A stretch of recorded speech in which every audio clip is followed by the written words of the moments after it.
Now, next gentleman, I'm quite sure does not require any introduction. Known as one of the outstanding Buddhist scholars of the world, and gave many lectures at our church, one of the close supporters of this academic movement. I'm going to call upon Dr. Daisetsu Suzuki to give us a congratulatory message.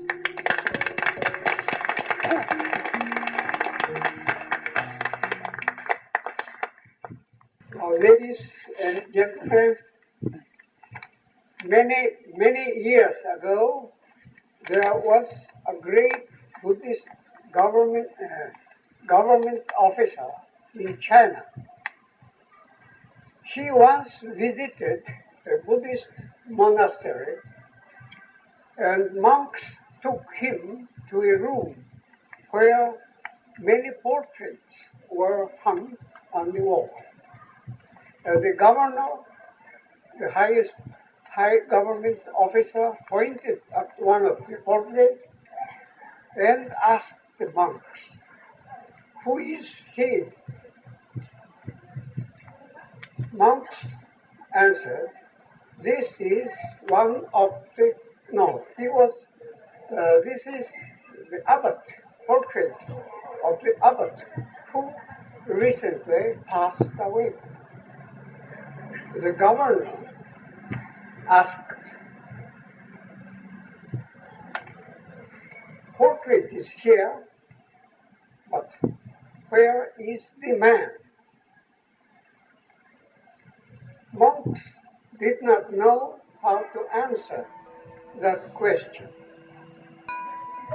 so confessed that we do not know where the man is. But the governor was insistent.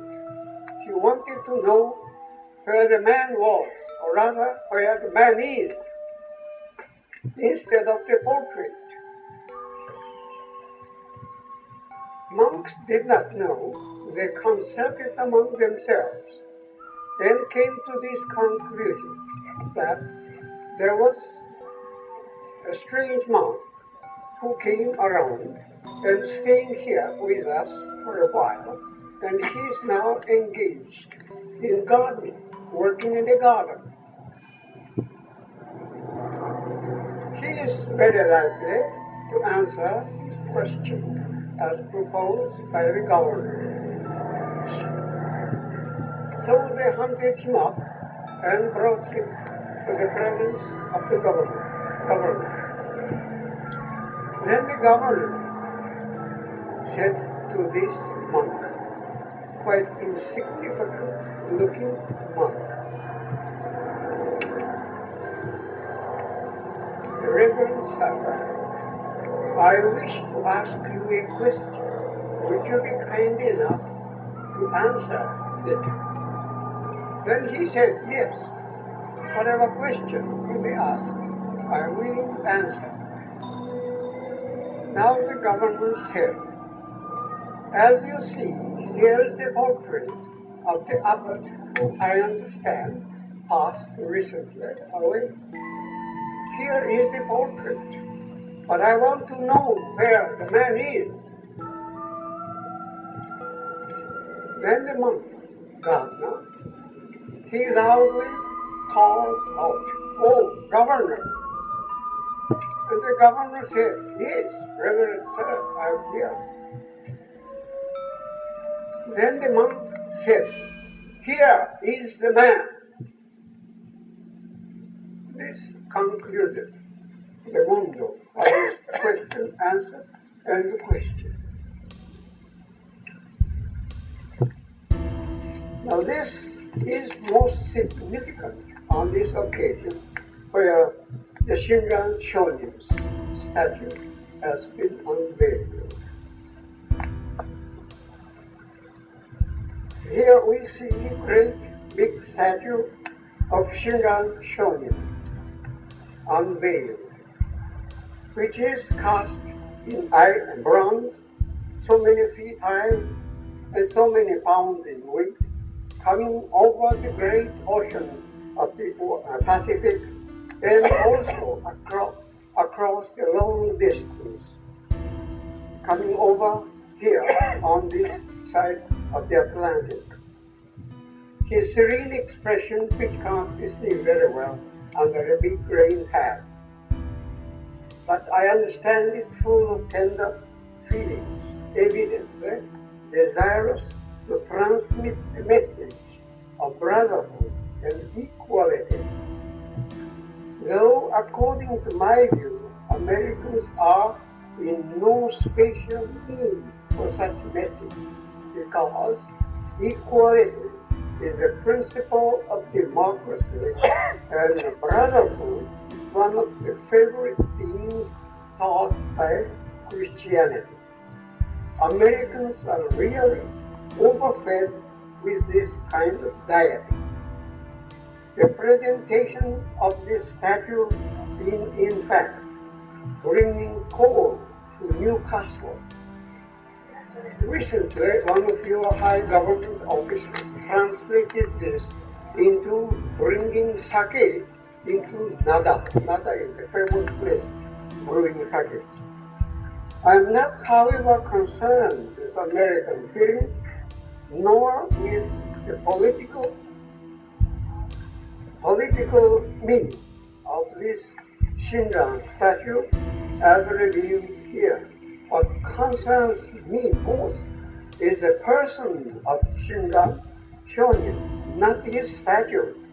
However loud I may call out his name, he remains dumb. He shows no signs of life.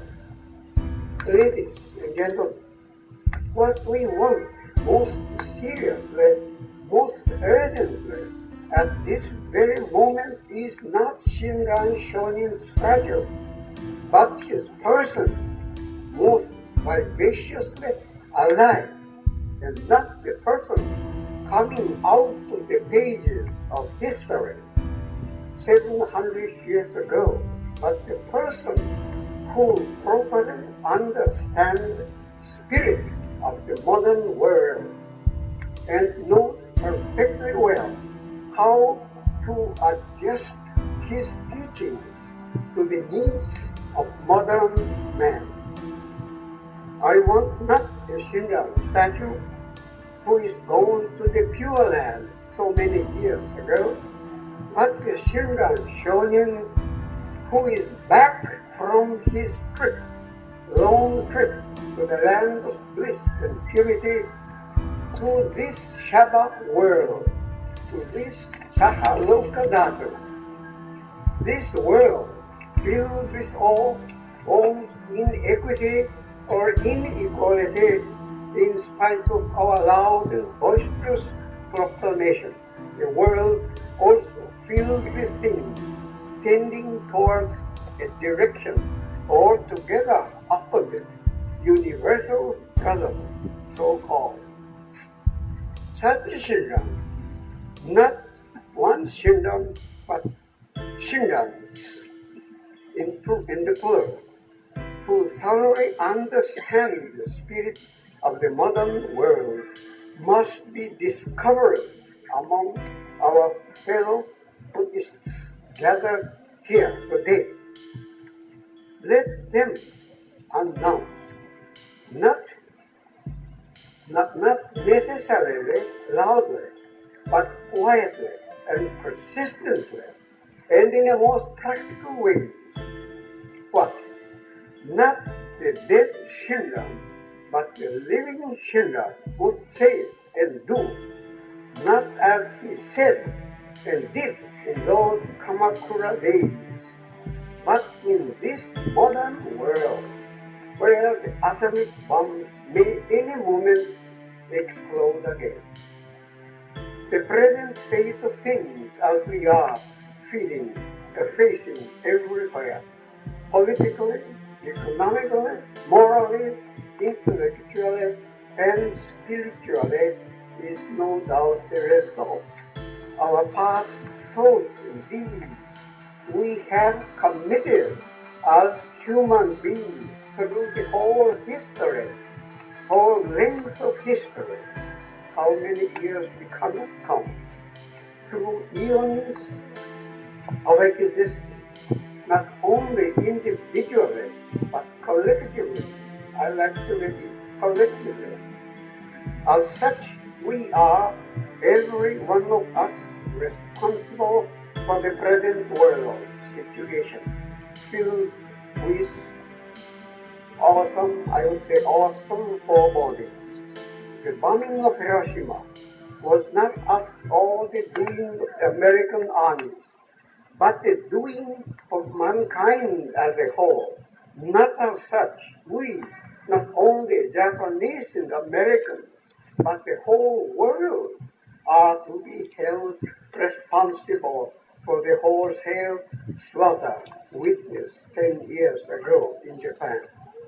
But what is the meaning of this celebration we see going on now about us?